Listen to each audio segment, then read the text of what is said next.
শুভ সকাল বন্ধুরা, কেমন আছো সবাই? মামনির রূপকথার নতুন একটা ব্লগে তোমাদের সবাইকে স্বাগত। তোমাদের সাথে নিয়ে পাশে নিয়ে আজকের ভিডিওটা শুরু করছি। আর দেখেছো কত সুন্দর কচি কচি একদম বেলপাতা দিয়ে আজকে বাবা মহাদেবের পুজো করব। আমার সুনিতাদের বাড়িতে একটা গাছ আছে জানো তো, বেল গাছ। হ্যাঁ, ওকে বললি, এখন কচি কচি বেলপাতা হয়েছে, ওকে বললি ওদের বাড়িতে একটা মানে বয়স্ক মানুষ কাজ করে, সে আমাকে মানে যেদিনই বলি সেদিনই আমাকে বেলপাতা দিয়ে যায়। আমি আবার বলি এত বেলপাতা দিয়ে যাচ্ছ, তারপরের দিনই শুকিয়ে যায় ধরো, তবু আমি জল দিয়ে একটু ন্যাংরা চাপা দিয়ে রেখে দিই, তো তারপর দিনটা পুজো করা যায়, কিন্তু তারপরের দিন আর যায় না, কালো হয়ে যায়। আজকে আমি মন ভরে প্রাণ ভরে একদম কচি কচি বেলপাতা পেয়েছি, একদম মহা আনন্দে আমি বাবা মহাদেবের পুজো করব। দেখো আজকে আমার ভীষণ খুশি, আজকে আমি আমি কিছুই দেবো না, গঙ্গা জল দিয়ে ঘি মধু মাখিয়ে আমি বাবাকে আমার মনের মতো করে আমি নিজের মন থেকে ভক্তি করে আমি পুজো করব। আমি তোমাদের আগেও বলেছি আমি কোনো আড়ম্বর কোনো মানে কিছু পছন্দ করি না, আমি মনের ভক্তি দিয়ে আমি আমি ঈশ্বরকে ডাকি। আর বেলপাতাগুলো দেখেছো মন ভরে যাওয়ার মতো বেলপাতা, আমি একদম আজকে খুশি মনে আমি বাবা মহাদেবের পুজো করলাম। ওম নমঃ শিবায়, ওম নমঃ শিবায়, ওম নমঃ শিবায় বলে। দেখেছো আমি ঘি মধু মাখিয়ে বাবাকে একবারে চকচকে করে তুলেছি, একদম একদম বাবা চকচক করছে একদম। আর নন্দীকেও মাখিয়ে দিয়ে স্নান করিয়ে নন্দীকে দেবো। আর এখন গাছে প্রচুর ফুল ফুটছে জানো তো, এত ফুল ফুটছে তোমাদের কি বলবো, বিশেষ করে জবা ফুল তো ভীষণ ফুটছে, এই কাঠচাপা ফুটছে, কলকে ফুল ফুটছে, তারপরে তোমার সাদা ফুল দুটো চারটে ফুটছে, এরকম অনেক ফুল ফুটছে। হ্যাঁ, প্রচুর ফুল ফুটছে, কিন্তু তোমার সকালবেলাতেই এসে আমি কাপড় চাপড় ছেড়ে এসে আগে ফুলগুলো তুলি।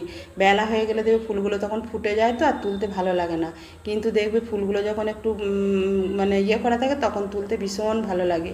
তারপরে দেখো পুজো টুজো করে নিচে এলাম, এবার একটু লেবুর জল করব, করে খাবো। হাজব্যান্ডের জন্য আমি একটু নুন দিয়ে খাই জানো তো, আমি আবার শুধু লেবুর জলটা খেতে পারি না। হ্যাঁ, দিয়ে তারপরে দেখো আমি রায়ের জন্য একটু আলু সিদ্ধ ভাত করে রায়কে খাইয়ে রায় স্কুলে আমি দিতে যাচ্ছি। ওর মায়ের শরীরটা খারাপ, তোমাদের বললাম, ওর পিঠে খুব বড় করে একটা ফোঁড়া হয়েছে, সে ওর বাপি ওকে নিয়ে ডাক্তার দেখাতে গেছে। আর আমি দেখো রায়কে নিয়ে স্কুলে দিতে যাচ্ছি। কি করব, মেয়েটার স্কুলটা কামাই করব, ওর বাপু থাকলে ওকে দিয়ে আসে, কিন্তু ওর মাও দিয়ে আসে। কিন্তু আজকে ও বললো মা আমার আজকে ওর বেঙ্গলি ক্লাস আছে, ও এবারে বেঙ্গলিটা জয়েন্ট হয়েছে, ও আগে হিন্দি ছিল, হিন্দিটাও আছে তার মধ্যে বেঙ্গলিটা আবার নিয়েছে, ওই জন্য বললো মা চলো তুমি আমাকে দিয়ে আসবে চলো। দিয়ে ওকে আমি টোটো করে দিতে যাচ্ছি। আর দেখলে তোমাদেরকে 108 শিব মন্দিরটা দেখালাম, ওর স্কুলটা 108 শিব মন্দির পেরিয়ে ওর স্কুলটা। হ্যাঁ, আসতেও দেখতে পায়, যেতেও দেখতে পায়। আর বাবা এখানে আমাদের বর্ধমানে বিখ্যাত মন্দির 108 শিব মন্দির, এই দেখো দূর থেকে দেখাচ্ছি, এটা ফেরার পথে। ওকে নামিয়ে দিয়ে চলে এলাম, আর ওই টোটোতেই আমি বাড়ি ফিরে যাচ্ছি, কারণ আমার এখনও রান্না টান্না কিচ্ছু হয় নাই। ওকে কোনো রকমে আমি একটু সিদ্ধ ভাত করে দিলাম, দিয়ে ও খেয়ে চলে গেল। তারপরে দেখো বাড়িতে এসে আবার আমি টিফিনে জোগাড় করছি, কারণ আমার হাজবেন্ড তারপরে তোমার বড় মেয়ে এসে সব খাবে, ওই জন্য আমি পরোটা বানাচ্ছি ওদের জন্যে, আর একটা করে ডিম সিদ্ধ করে দিচ্ছি, আর একটু তোমার আলুর তরকারি করে দেবো। এই হচ্ছে আজকে। আর রায়ের জন্য দেখো আলু ভাজার পরোটা দিয়েছি রায়কে। তার আগে হাজবেন্ড আমার বাজার করে এনে দিয়ে চলে গিয়েছিলো, আমি সব আজারতে পারিনি, পরে দেখো সব আজারেছি। কিন্তু এখন আমি কিছু ধোয়া ফোয়া করতে পারবো না, কারণ এখন আমার রান্না হয়নি, টিফিনটা পুরো হয়নি। টিফিনটা করে নিয়ে ওদেরকে খাবারটা বেড়ে দিয়ে তারপরে আমি তোমার রান্না বসাবো।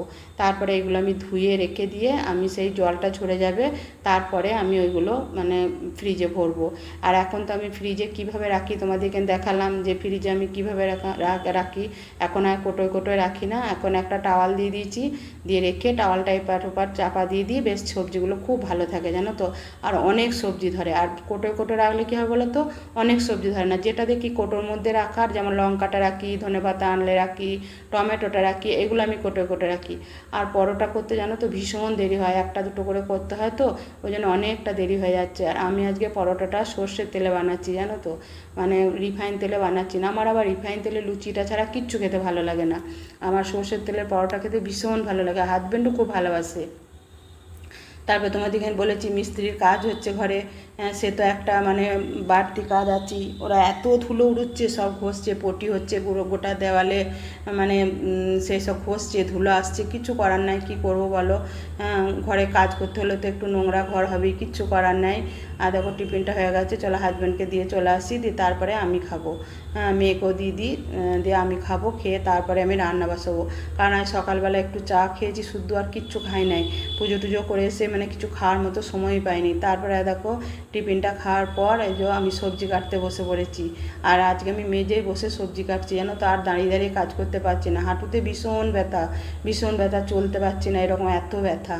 দিয়ে হাজব্যান্ড বললো খুব গরম, তুমি আজকের সজনে ডাঁটা নিয়ে এসছে, সজনে ডাঁটা, গাছে বেগুন ধরেছিল দুটো, বেগুনগুলো তুলে নিয়ে এসেছি। যে সজনে ডাঁটা, বেগুন, কাঁচা কলা এইসব দিয়ে তোমার শুক্তো চচ্চড়ি করবো বড়ি ভাঙা দিয়ে। আর তোমার করব একটু ডাল। হ্যাঁ চলো, আর কি কি রান্না করব সবই তোমাদেরকে দেখাবো।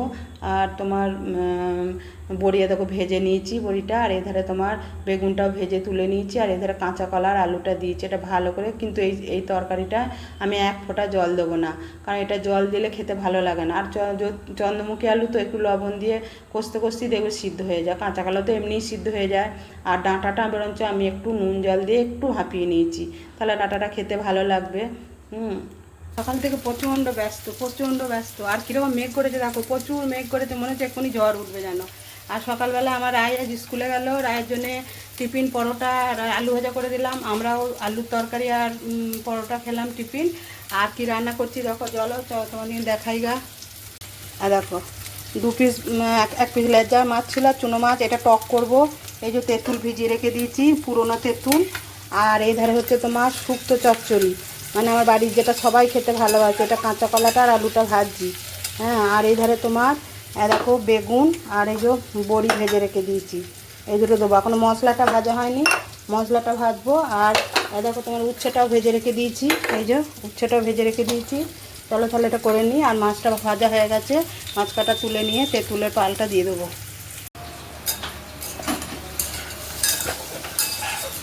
তারপরে দেখো আলু কাঁচকলা সব সিদ্ধ হয়ে গেছে, দিয়ে দেখো বেগুনগুলো দিয়ে দিলাম। বেগুনগুলো দেওয়ার পর একটু ভালো করে নাড়াচাড়া করে ডাঁটাটাও দিয়ে দেবো। আর এই চচ্চড়িটা আমার বাড়ির খেতে সবাই ভালোবাসে। দেখেছো আমার রান্না হয়ে গেল। দেখো কী কী রান্না করেছি, পাট শাকের ঝোল করেছি, আর মাছের টক করেছি, এটা আমের চাটনি করেছি, আর তোমাদের বললাম না টুকটুক করে এটা ভাত আর উচ্ছের চচ্চড়ি, এগুলো করেছি। আবার কাঁচা কলা খোলাগুলো আর আলুর খোলাতে পোস্ত দিয়ে ভেজেছি। সারাদিন এত পরিশ্রম হচ্ছে, তোমাদের কি বলবো বাপরে। আর কোনো কাজ আর ঘরে করব না। দিয়ে দেখো এগুলো ওবেলাতে বাজার করে নিয়ে এসেছিলো, কত পটল এনেছে দেখো, ভেন্ডি এনেছে, পটল এনেছে। আর দেখো টমেটোগুলোকে আমি আলাদা করে রাখলাম। আগের বারে অনেক টমেটো এনেছিল, টমেটোগুলো সব পচে গিয়েছিলো, এবারে এই জন্যে আমি এরকম কোটোর মধ্যে রাখলাম। আমি ফ্রিজে এখনও কিচ্ছু ভরতে পারিনি। আর দেখো এখানে আম আছে, এখানে ঘি করলা আছে, তারপরে উচ্ছে আছে, এগুলো সব আমি কিচ্ছু মানে ভরতে পারিনি। আবার এই বেলাতে দেখো এটা চাউমিন নিয়ে এলো আমার রায়, আবার রানি চাউমিনটা ছাড়া খায় না। এই যে টাটা পিঙ্ক সল্টটা আমরা খাই, এটা নিয়ে এলো। আবার দেখো তরমুজ নিয়ে এসছে, পাউরুটি নিয়ে এসছে, দুটো ব্রেড, এই যে এগুলো কারখানায় তৈরি হয় সেইখান থেকে নিয়ে এসছে। আর এটা হচ্ছে তোমার লিচু, দেখতে পাচ্ছ কি তোমরা, হ্যাঁ দেখো লিচু নিয়ে এসছে। আমি এইটা ওবেলাতে এনেছি, কিন্তু পাতাগুলো দেখো কেমন, কিন্তু কিচ্ছু মানে কি বলবো আদার করে রাখতে পারিনি, জানো তো। সব এই সন্ধ্যাবেলা একটু রেস্ট নিলাম, দিয়ে এবারে রুটি ফুটি করবো, তাই এগুলো এবারে আদারবো। তাহলে তোমরা দেখতে পাচ্ছ মানে এতটাই পরিশ্রম হচ্ছে বলবা না। আজকেও মিস্ত্রি লেগেছিলো, তোমার মানে রং মিস্ত্রি লাগেনি। তাহলে এগুলো আমি সব ভরে নিই। ফ্রিজেও অনেক সবজি আছে, দেখবে ফ্রিজও কত আমি এখন এইরমভাবে রাখি, নাহলে আমার কোটোতে রাখছিলাম এরকম একটা টাওয়াল দিয়ে রেখে দিই, টাওয়াল দিয়ে রেখে দিয়ে দেখো, দেখেছো কীভাবে রাখি। দেখো বেলায় ফুলকপি এনেছে, আর কত দেখো লেবু টেবু সব আছে, কুমড়ো এনেছে, আদা, আমি এখন এইভাবেই রাখি। আর কলাটাকেও এইভাবেই রাখি, লাড্ডু খায় প্রতিদিন তো একটা করে, ওই জন্যে লাড্ডুর জন্য বেশি করে কলা আনা রাখা হয়। দেখো কোন দিকে কি রাখবো বলো তো, এত ফ্রিজ, এত বড় ফ্রিজও আমার জায়গা হচ্ছে না, জানো তো। একটু সাজিয়ে গুজিয়ে রাখি।